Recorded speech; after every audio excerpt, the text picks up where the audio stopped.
नमस्कार दर्शकों। गिरफ्तारी सिर्फ हथकड़ी नहीं होती, वह इंसान की इज्जत, आज़ादी और ज़िंदगी पर सबसे बड़ा धब्बा होती है। लेकिन क्या आप जानते हैं कि भारत में हर साल लाखों लोगों को बिना वजह जेल में डाल दिया जाता है, सिर्फ इसलिए क्योंकि पुलिस कर सकती है। सुप्रीम कोर्ट ने साल 2014 में एक ऐसा फैसला दिया जिसने इस मनमानी गिरफ्तारी की परंपरा को एक बहुत बड़ा झटका दिया है।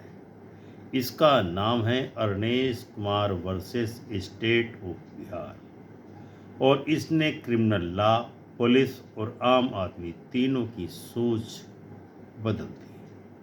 आज के इस वीडियो में हम जानेंगे इस केस की पूरी कहानी, सुप्रीम कोर्ट ने क्या कहा और क्यों इस फैसले के बाद पुलिस का पहले गिरफ्तार करो बाद में जांच करो वाला रवैया अब अपराध घोषित हो चुका है।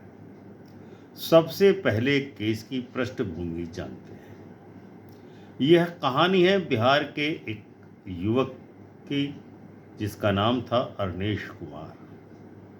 उसकी पत्नी श्वेता किरण ने अपने पति और ससुराल वालों पर 498 ए आईपीसी यानी दहेज उत्पीड़न और डोवरी प्रोहिबिशन एक्ट की धारा 4 के तहत मुकदमा दर्ज कराया। पत्नी का आरोप था कि 8 लाख रुपए, एक मारुति कार, टीवी, एसी और दहेज न मिलने पर ससुराल वालों ने उसे प्रताड़ित किया। पति अरनेश कुमार ने कहा, ये सारे आरोप झूठे और बेबुनियाद हैं। मैं और मेरा परिवार पूरी तरह निर्दोष है। लेकिन पुलिस ने बिना जांच किए गिरफ्तारियों की तैयारी शुरू कर दी। अरनेश कुमार ने पहले सेशन कोर्ट में, फिर हाई कोर्ट में एंटीसिपेटरी बेल के लिए आवेदन किया, मगर दुर्भाग्य देखिए कि सेशन कोर्ट और हाई कोर्ट दोनों ही जगह से उसकी एंटीसिपेटरी बेल रिजेक्ट हो गई। आखिर में वे पहुंचे सुप्रीम कोर्ट। सुप्रीम कोर्ट में क्या हुआ? सुप्रीम कोर्ट ने ये पाया कि 498 जैसे मामलों में मनमानी गिरफ्तारी बहुत बढ़ रही है। यह धारा मूल रूप से महिलाओं की सुरक्षा के लिए बनी थी, लेकिन अब इसका दुरुपयोग हथियार की तरह किया जा रहा है। नेशनल क्राइम रिकॉर्ड ब्यूरो यानी एनसीआरबी के आंकड़े कोर्ट ने खुद उद्धृत किए हैं। साल 2012 में 1,97,762 लोग गिरफ्तार हुए 498 ए के तहत, जिनमें से 47,951 महिलाएं थी, यानी पति की मां और बहनें भी जेल गई। लेकिन कन्विक्शन रेट सिर्फ 15% रहा। बाकी 85% मामलों में निर्दोष लोग वर्षों जेल में सड़ते रहे। कोर्ट ने कहा, 498 ए को हथियार की तरह इस्तेमाल किया जा रहा है, जिससे निर्दोष लोगों की जिंदगी बर्बाद हो रही है। सुप्रीम कोर्ट की चेतावनी पुलिस के लिए एक बहुत बड़ा आघात था। जस्टिस चंद्रमौली कुमार प्रसाद और पिनाकी चंद्र घोष ने अपने निर्णय में कहा, arrest bring humiliation, curtails freedom and casts scars forever। यानी कि गिरफ्तारी अपमान लाती है, आज़ादी छीनती है और जिंदगी पर एक स्थायी दाग छोड़ जाती है। उन्होंने आगे लिखा, the attitude to arrest first and then proceed with the rest is despicable. यानी पहले गिरफ्तार करो फिर जांच करो, ये रवैया पुलिस के द्वारा बड़ा घृणित रवैया है। कोर्ट ने स्पष्ट कहा कि अब पुलिस केवल इसलिए गिरफ्तारी नहीं कर सकती कि धारा गैर जमानती और संज्ञेय है। गिरफ्तारी तभी होगी जब उसके लिए ठोस कारण दर्ज किए गए हों। धारा 41 सीआरपीसी का अर्थ। क्रिमिनल प्रोसीजर कोड की धारा 41 कहती है, अगर अपराध की सजा 7 साल या उससे कम है तो पुलिस किसी व्यक्ति को बिना वारंट तभी गिरफ्तार कर सकती है जब वह अपराधों को बार बार दोहराने वाला हो, सबूत मिटाने या गवाहों को डराने की कोशिश करे, उसकी गिरफ्तारी जांच के लिए जरूरी हो या कोर्ट में पेशी सुनिश्चित करने के लिए गिरफ्तारी आवश्यक हो। और अगर इन कारणों में से कोई भी नहीं है तो पुलिस को लिखित रूप से बताना होगा कि गिरफ्तारी किस कारण से की गई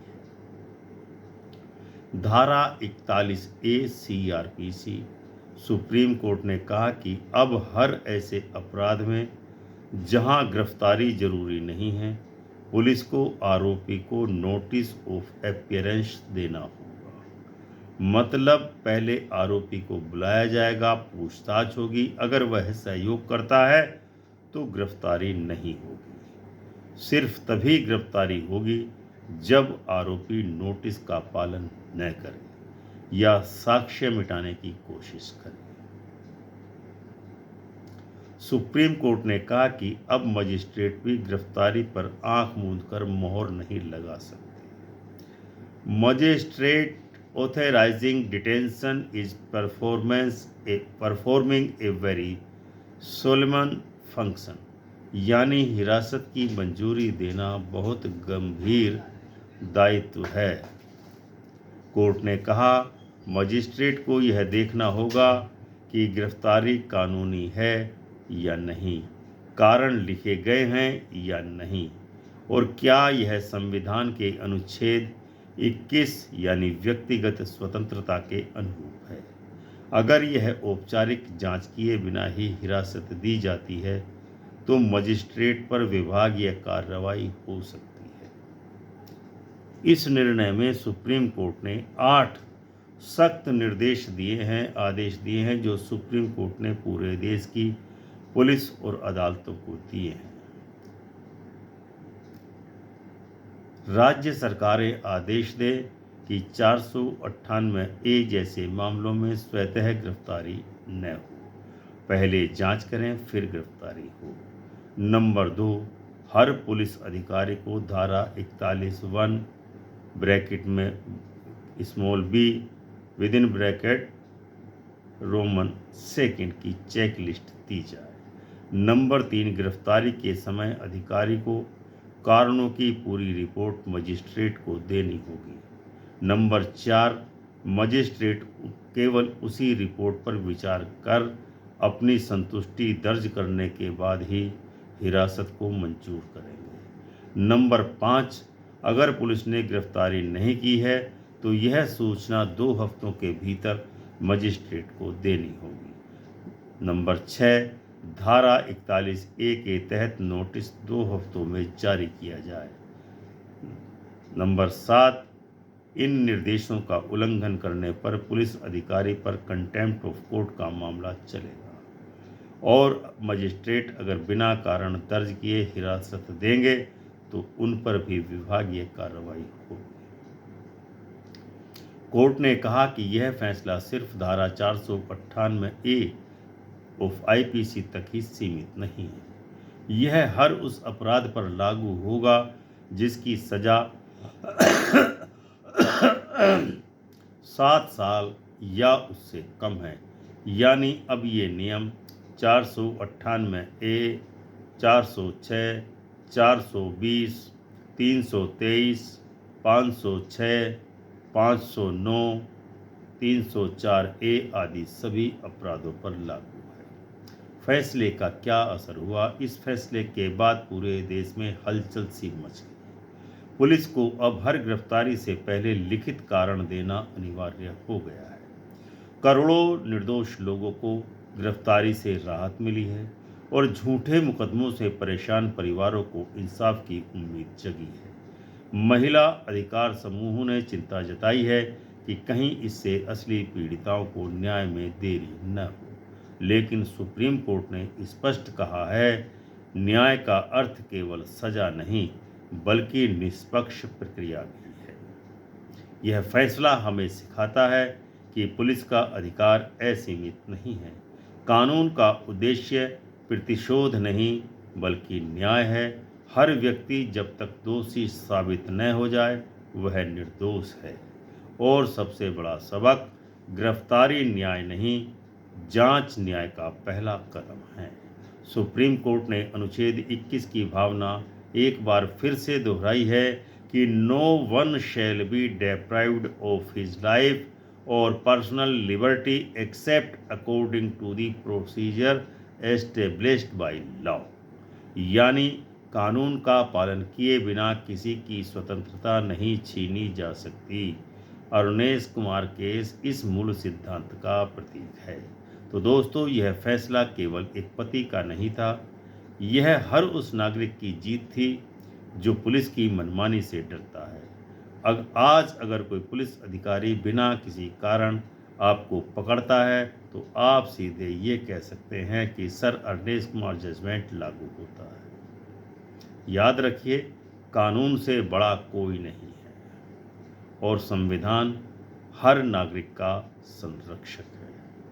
अब गिरफ्तारी हथियार नहीं, जिम्मेदारी है, क्योंकि आज़ादी भगवान का दिया हुआ एक उपहार है, एक अधिकार है और सुप्रीम कोर्ट ने उसे फिर से बचा लिया है। तो दर्शकों, यह था आज का वीडियो जिसमें हमने आपको अरुणेश कुमार केस के विषय में विस्तार से समझाया। अगर वीडियो पसंद आया है तो वीडियो को लाइक एवं शेयर अवश्य करें ताकि अधिक से अधिक लोग पुलिस की मनमानी से बच सकें। चैनल को सब्सक्राइब करके बेल आइकन का बटन दबाकर ऑल का ऑप्शन अवश्य चुनें ताकि ऐसे ही जजमेंट के निर्णय के विश्लेषण आपके पास निर्बाध रूप से पहुंचते रहें। तो मिलते हैं किसी ऐसे ही जजमेंट के साथ कल फिर से। तब तक के लिए जय हिंद, जय भारत, जय संविधान।